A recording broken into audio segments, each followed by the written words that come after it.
Welcome back to FNN News, Finfinne News Network. I am your host, Sibel. First up in news on the Oromo Liberation Army. The Northern and Northwestern Central Oromia OLA has completed some military operations against Prosperity Party forces. The Risa Brigade OLA ambushed Prosperity Party forces surrounding Mogor River in Abunda Gundabara district and killed over 100 of the forces, as well as injuring several of them. The OLA has also captured several military supplies, including weapons and munitions. We will put up some of the images here that we've obtained from original reporting on the front lines from FNN News of some of the weapons that were captured. So here's some bullets you can see.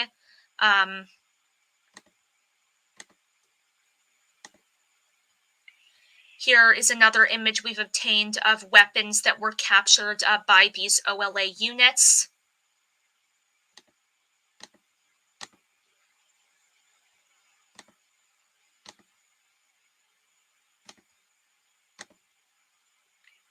And here are some more arms and munitions that were captured.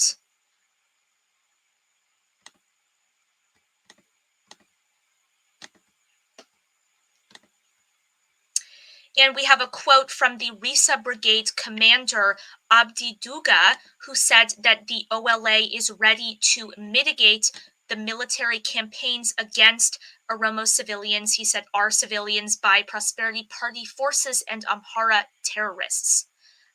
And here we have some images of the road from Bule Hora town to Finfinne, which was cut at Finfinne-Kenya in the north.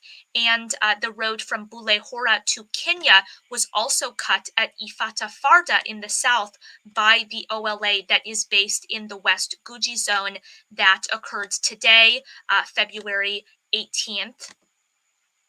Here are some more images of the West Guji Zone OLA that segmented those roads.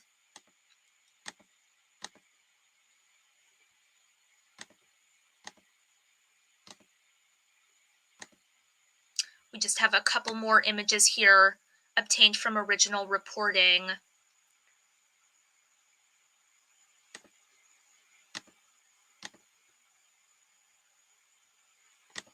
So again, these OLA troops stationed on roads running from Bule Hora to Kenya and from Bule Hora to Finfinne that were segmented off by these troops. And again, in other news on the OLF, among the OLF leaders currently in prison, Bate Orgesa and Kinasa Ayana are said to be seriously sick and are visiting the hospital from prison.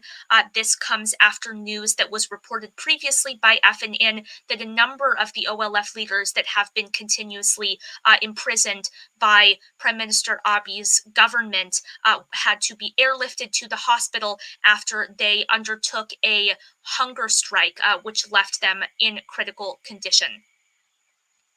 And moving on to some other news on the OLF, a new OLF press release is urging Saudi Arabia to improve its treatment of Oromo citizens who are seeking refuge there.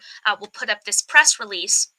The release stating here, the Oromo Liberation Front and the Oromo people in general are immensely saddened by the continuous mistreatment of Oromo and other Ethiopian refugees by the government of the Kingdom of Saudi Arabia.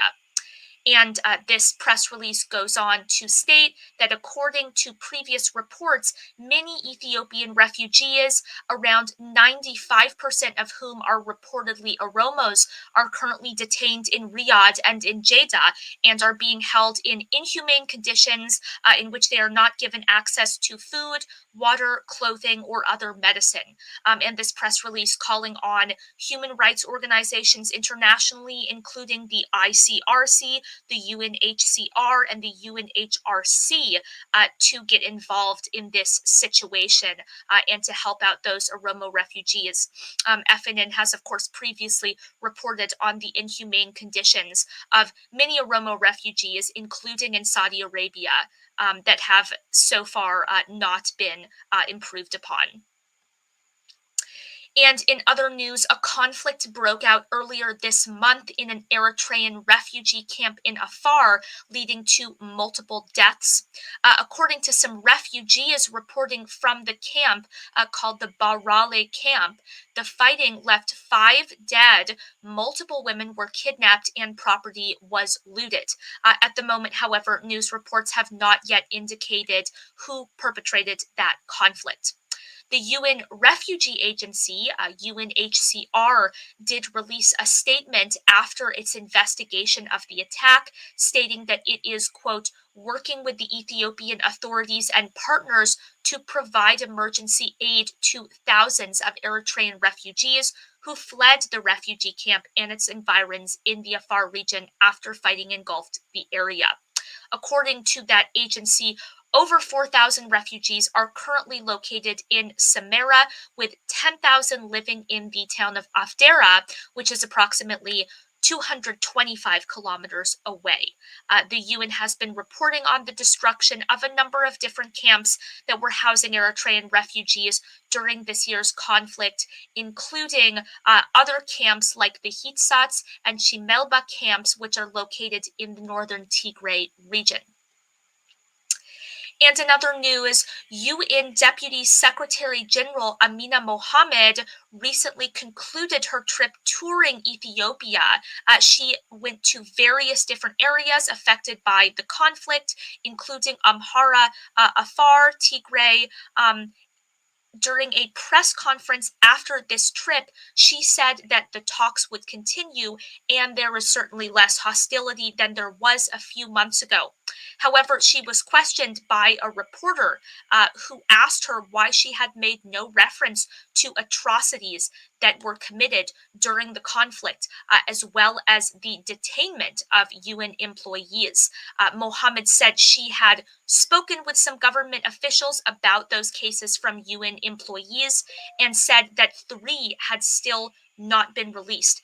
So we will put up a video now of that reporter asking a question at the press conference.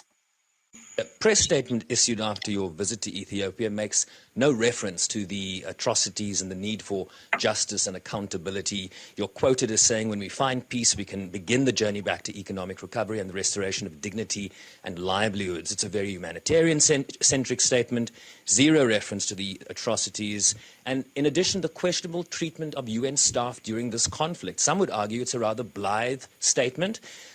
Does it accurately reflect your conversations with the leadership in Ethiopia?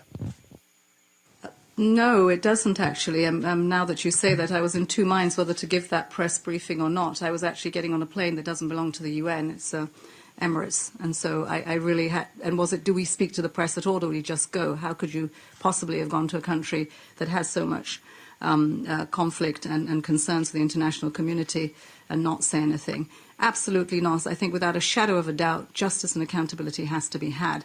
I think that's very much part of up front center of the national dialogues. They cannot achieve any lasting peace without reconciling and being held to account the atrocities across the country. And so when I say no finger pointing in that region, there is everyone to blame if you want to blame them. They were committed across the borders and the regions that were there, and accountability must be had. Yes, I did speak with the leadership about UN staff. UN staff have stayed and delivered in the most difficult of circumstances. They are still there. We still have 3 that have not been released, and so we did speak to the leadership about that and the urgency. on two levels. First, to speak to our partnership, because what they say matters to the people on the ground and how they react to our people who are there, saving lives and contributing to the livelihoods, particularly where so many women have suffered. And the response was that they were doing the best that they could, and they were continuing to release our people, but they were being investigated. So we've pushed and we continue pushing daily. I think our voice added to that. Hopefully we will see the last of our 3 colleagues released. But that the relationship with the people, there's one thing for the leadership to say something in Addis Ababa, but the reaction of the people on the ground in other regions is of concern to us. So again, that is UN Deputy Secretary General Amina Mohammed making that comment based upon, in response to a reporter's question during a press conference after she toured Ethiopia, responding to why her visit didn't end in the 3 still imprisoned UN employees being released.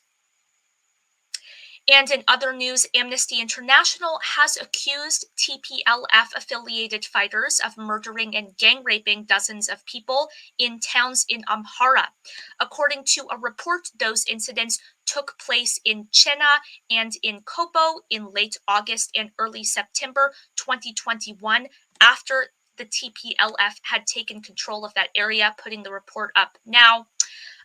To put together this report, the organization interviewed reportedly 27 witnesses and survivors who were related to victims, who helped to bury bodies or said that they had witnessed incidents. And the report included a few pictures of supposed mass graves of some victims that were killed on a September 9th attack of last year. We'll share some of those. Here's some images of those reported mass graves captured here in the report. Sarah Jackson, Deputy Regional Director for East Africa, the Horn, and the Great Lakes at Amnesty International, said the crimes had included, quote, incidents of widespread rape, summary killings, and looting, including from hospitals. This report has not yet been verified by other news sources, so FNN will continue to monitor the verification process of that report. And in other news on Tigray, witnesses and former prisoners have reported that Ethiopian National Guards routinely extorted and abused Tigrayan civilians in jail, many of whom were imprisoned following the imposition of the state of emergency back in November. One anonymous source told Al Jazeera that police had demanded he pay 2,500 Ethiopian birr to provide clean water for his brother, who was in jail at the time. And another anonymous source said that police had demanded the equivalent of $1,200 US dollars for the release of her 17-year-old son, who was being held in a jail in Finfinne at the time. Another man who was detained in Finfinne until his family bought his release said, quote, "We have become a commodity in prison." He said they slap a price on you, then your loved ones have to find the money and buy your freedom.